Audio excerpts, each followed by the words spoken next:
जिला youth Congress committee के कार्यकर्ताओं ने हर्षित दुबे के नेतृत्व में राज्यपाल को संबंधित ज्ञापन जिलाधिकारी कार्यालय में प्रशासनिक अधिकारी को दिया और असम सरकार की लापरवाही पर रोष व्यक्त करते हुए बताया कि राहुल गांधी असम में भारत जोड़ो न्याय यात्रा निकाल रहे थे तो उनकी सुरक्षा में चूक हो गई और कुछ सामाजिक तत्व जो भाजपा के गुंडे थे वह घुस आए और असम पुलिस मूक दर्शक बनकर खड़ी रही। उन्होंने शांति व्यवस्था को भंग किया जिसे हम सभी कार्यकर्ता विरोध करते हैं।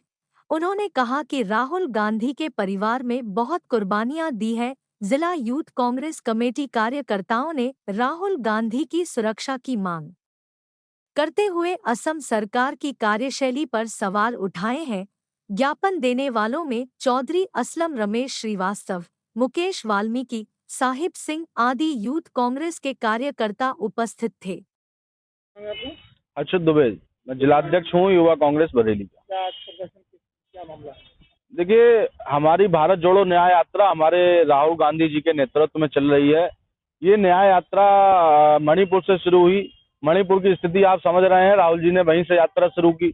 मणिपुर में कोई दखल नहीं दिया गया यात्रा के बीच में। जब हमारी यात्रा आसाम पहुंची तो आसाम का एक कायर मुख्यमंत्री है जिसका नाम है हेमंत बिस्वा शर्मा। तो उस कायर मुख्यमंत्री ने राहुल जी को रोकने के तमाम प्रयास किए और उस कायर मुख्यमंत्री ने राहुल जी के ऊपर हमले कराए और उस कायर मुख्यमंत्री ने राहुल जी को चोटिल करने की प्रयास किया। और उस मुख्यमंत्री ने 22 तारीख को, जिस दिन रामलला की प्राण प्रतिष्ठा थी, राहुल जी को मंदिर में जाने से रोका, क्योंकि मोदी जी की जो मीडिया का जो था वो कम हो जाएगा, क्योंकि राहुल जी दिखने लगेंगे। क्या कोई मुख्यमंत्री तय करेगा मंदिर में, मस्जिद में, गुरुद्वारे में, चर्च में कौन जाएगा? क्या कोई एक देश का प्रधानमंत्री तय करेगा मंदिर में कौन जाएगा? या जिस दिन प्रधानमंत्री मंदिर में होगा क्या उस दिन कोई दूसरा व्यक्ति मंदिर में नहीं जा सकता? इसी को देखते हुए आसाम का मुख्यमंत्री, जो कि एक राहुल गांधी से डर करके इतनी कायराना हरकतें कर रहा है, ये बड़ा निंदनीय है। और इसके साथ ही साथ आपको एक घटना याद होगी, जब माननीय प्रधानमंत्री पंजाब गए थे, फिरोजपुर में उन्हीं के पार्टी कार्यकर्ताओं ने झंडे दिखा दिए थे, किसी के नहीं, भाजपा के झंडे दिखाए। तो मोदी जी ने ये हरकत करी कि हम आज बच के आ गए, मुख्यमंत्री जी को धन्यवाद बोल देना। और एक अकेला शेर जिसका नाम राहुल गांधी है, वो बस से उतर करके सीना चौड़ा करके उन भाजपा के गुंडों में घुस गया जाकर के, वो नहीं डरा। और ये पूरी की अब पुलिस वहां मूक दर्शक बन के खड़ी रही। इसी के विरोध में, राहुल जी की सुरक्षा के चूक के विरोध में, राहुल जी हमारी पूंजी है। यदि राहुल जी के लिए कुछ भी अगर हो गया तो आसाम के मुख्यमंत्री सहित देश के प्रधानमंत्री, आप ये ध्यान रख लीजिए, इस देश का युवा शांत नहीं बैठेगा।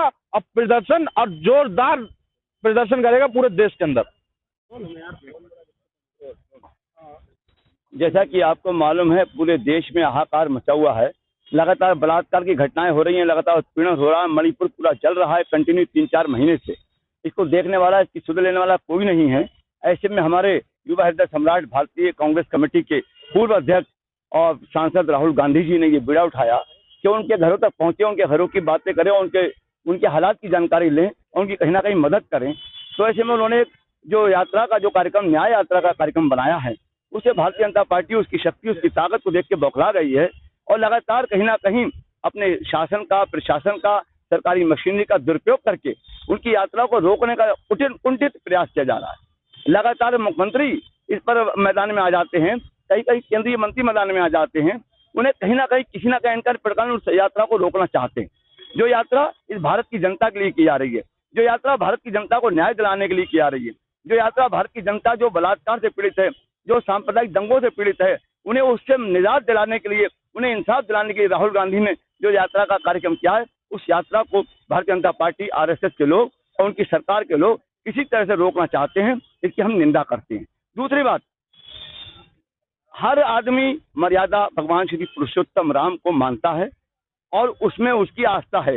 राहुल गांधी किसी मंदिर में जाते हैं तो उन्हें जाने नहीं दिया जाएगा, और दूसरे मोदी जी के लिए इतना बड़ा इवेंट किया जाएगा कि पूरे हिंदुस्तान में उसका मतलब उसके अलावा कुछ जा नहीं सकता।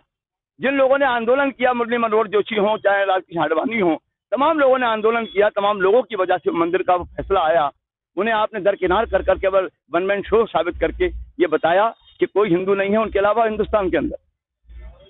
ये मर्यादा पुरुषोत्तम जिसका नाम है, तो मर्यादा में रहकर काम करना है, मर्यादाओं को संभाल के रखना है, और आप उस मर्यादाओं को लांघ के काम कर रहे हो, आप उन मर्यादाओं को तोड़ रहे हो, तो भगवान राम के भक्त नहीं हो सकते, बल्कि सत्ता के लालच में कहीं ना कहीं आप डूब चुके हैं और कहीं ना कहीं अन्याय कर रहे हैं।